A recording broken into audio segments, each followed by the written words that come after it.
Hi mga ka-Bible, Monday today at meron akong Bible verse na gustong i-share sa inyo ngayong araw from the book of Mateo chapter 21 verse 28 hanggang 32. So ito po yung mababasa natin. Ang talinhaga tungkol sa dalawang anak.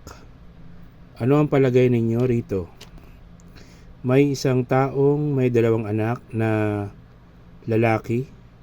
Lumapit siya sa nakatatanda at sinabi, "Anak, pumunta ka ngayon sa ubasan at magtrabaho ka roon." "Ayoko po," tugon nito. Ngunit nagbago ito ng pasya at nagtrabaho sa ubasan. Lumapit din ang ama sa ikalawa at ganon din ang kanyang sinabi. At tumugon ito, "Opo," ngunit hindi naman pumunta sa ubasan. Sino sa dalawa ang sumunod sa kalooban ng kanyang ama? Ang nakatatanda po, sagot nila. Sinabi sa kanila ni Jesus, "Tandaan ninyo, ang mga maniningil ng buwis at ang mga bayarang babae ay nauuna pa sa inyong pasakop sa paghahari ng Diyos. Sapagkat naparito sa inyo si Juan at itinuro ang pagsunod sa kalooban ng Diyos at hindi ninyo siya pinaniwalaan.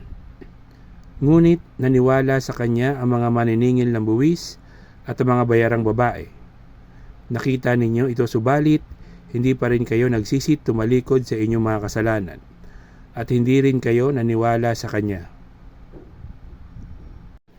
So, yun po yung mensahe sa atin ngayong araw ng Mateo chapter 21, verse 28 hanggang 32.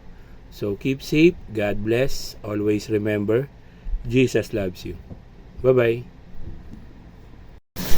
Hi mga ka-Bible, Monday today at meron akong Bible verse na gustong i-share sa inyo ngayong araw from the book of Mateo chapter 27 verse 1 hanggang 2. So ito po yung mga basa natin. Dinala si Jesus kay Pilato. Kinaumagahan, nagpulong ang mga punong pari at mga pinuno ng bayan kung paano nilang maipapatay si Jesus. Kaya siya ginapos nila at dinala kay Pilato na siyang gobernador doon.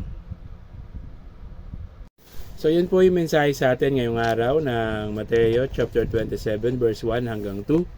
So keep safe, God bless, always remember, Jesus loves you. Bye-bye.